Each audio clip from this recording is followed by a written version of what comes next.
Osinbajo should be coordinating the state of affairs. That's an insult to a vice president. The moment that technicality is there, they've hamstrung Osinbajo to doing many things he could have done. And the excuse he gave that I read in some of these confidential things from England. I worked in England. I have sources of getting information. Is that, well, when the last time Buhari was away, people were praising Osinbajo for doing so much. That is a flimsy excuse.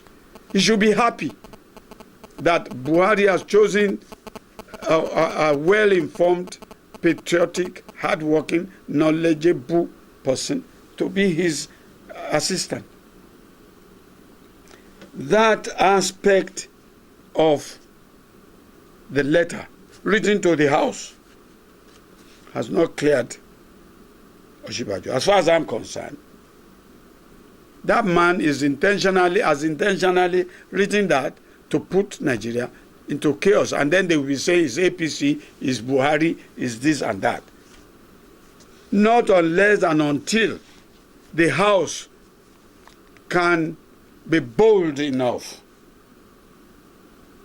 to say that they are correcting it and they send the letter back to Abakari to rewrite and say the vice president should, like the first letter he wrote, take over the running of the country. Then there is something wrong. There's something wrong. And it is this cabal in the presidency that is causing this problem. For me, if I were Osinbajo, I would write back to the House, to the Assembly, to have a look into that aspect, and then make Abakari to apologize to the whole country for writing that letter in the way he did. But how would they, when in actual fact, some people want the country to be dismembered, when they want problem in the country. Speaking of chaos in the country, sir, there is an issue going on there. Why don't you let me finish? Go on. Right. There is a rumor going on about the coup plots among the Nigerian army. What is your opinion about this? My opinion is that I'm a spiritual person. I'm not boasting. Those people who have stolen, those thief or bad guard, those people who are now taking billions and hiding into cemetery, I've gone to approach Babalawos and get rid of this man. He's embarrassing me. That's number one aspect. It's the same thing they did for Dora Akuili. Dora Akuili was doing the job. She was a personal friend of mine. She went to England.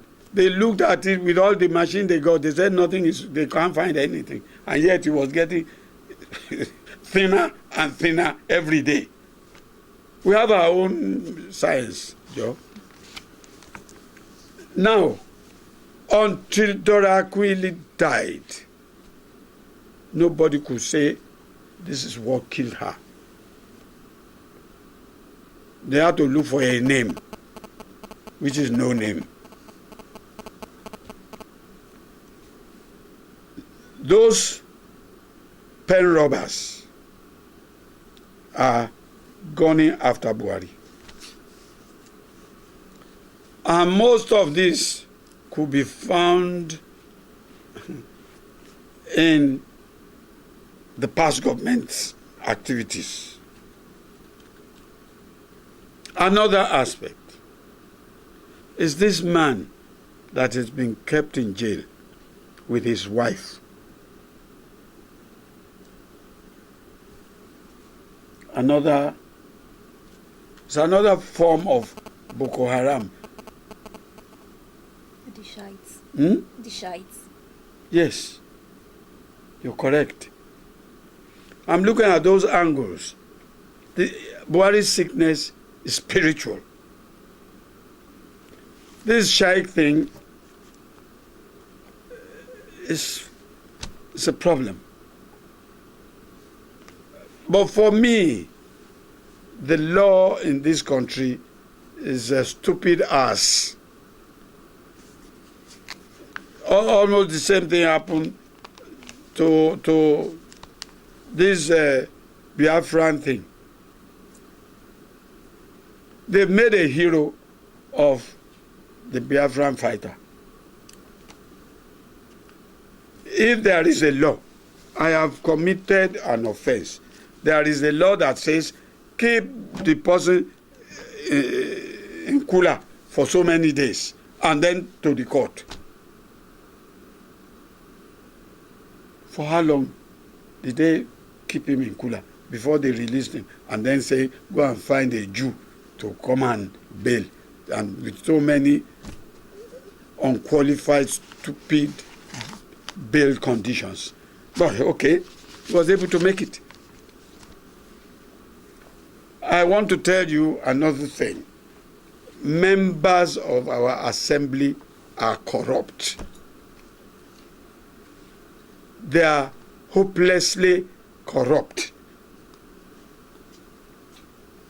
That is why they cannot sign and approve the kind of money that these people were asking for, that the Labour was asking for. Can you imagine a member of the National Assembly spending 4.6 billion on the purchase of vehicle? Can you imagine them going for medical supplies for 750 million? Please, let somebody explain to me. Can you imagine photocopy machine costing 77 million? What about the one they were using? For how many months will they be using it? Is it every year? They'll be putting them away? Oh, come off it. Insurance of vehicle, 1.6 billion. They are corrupt. They are nothing but corrupt. They want to buy souvenir for 55.62 million. Then speaking of corruption, sir, what do you think is your opinion about President Buhari's fight against corruption? That has been the premise of his government so far. That is why they want to kill him. Because he's fighting corruption.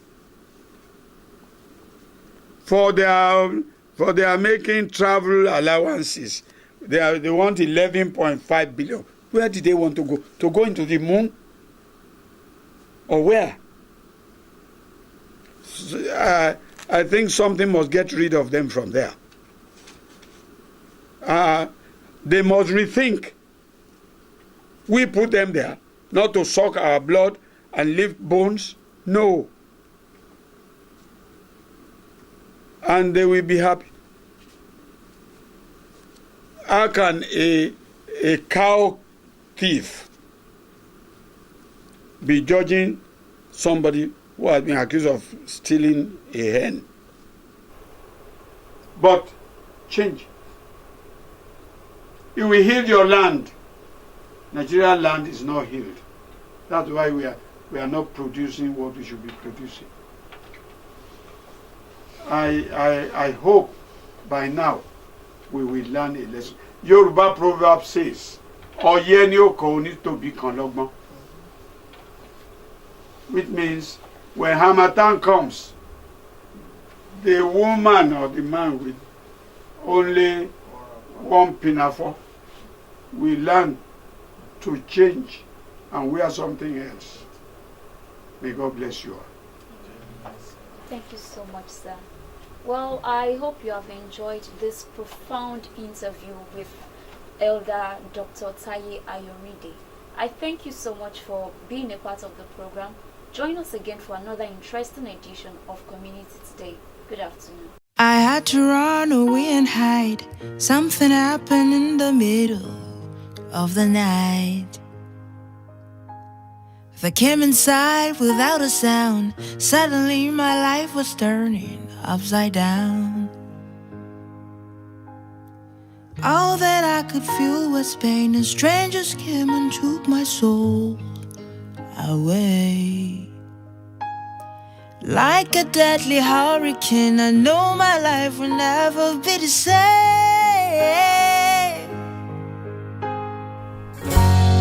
Where do you go when you're by yourself? Who comes along when you cry for help? I know I can't change the past, but as the river keeps flowing, I'll keep on moving on. I'm hoping for a better life, praying that nobody's story turns out like mine. The only thing I know is fear.